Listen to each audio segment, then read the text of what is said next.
action in the next 60 minutes. But right now, I'm here with the former UWF Tag Team Champions, Terry Taylor, and gentleman Chris Adams. I happened to be in Atlanta's Omni on Sunday night, April the 12th, to see the infamous match between Rick Steiner and Sting and these two gentlemen. Unfortunately, Steiner and Sting won the championship, but there was a great deal of controversy, as many of the fans in Atlanta saw.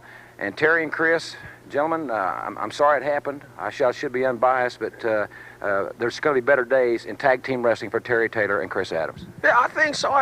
You can't dwell on the past, though, Jim. It was a bad night. And I don't hold it against you, Chris, that you got pinned. I mean, it happens to everybody. But the way it happened, those two guys always out there, and there's always something going on.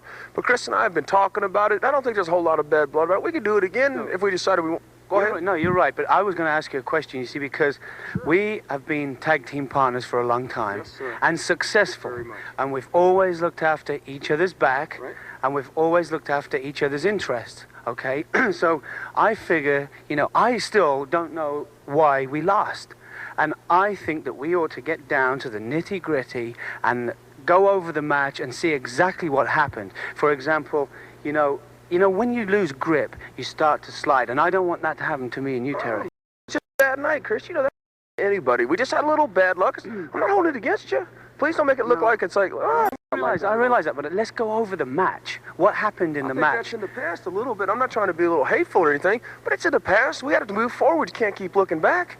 Remember, we had beaten past for beaten men. We have to move forward. But you are going to move forward in the tag team competition, quite obviously, right?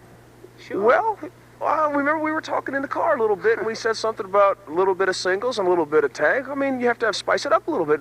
Remember in the car, you told me that. Yeah, I told you that, sure, but I mean, I still want us to be tag team Ladies and gentlemen, we're running out of time. We'll talk more about this. Singles too, yeah.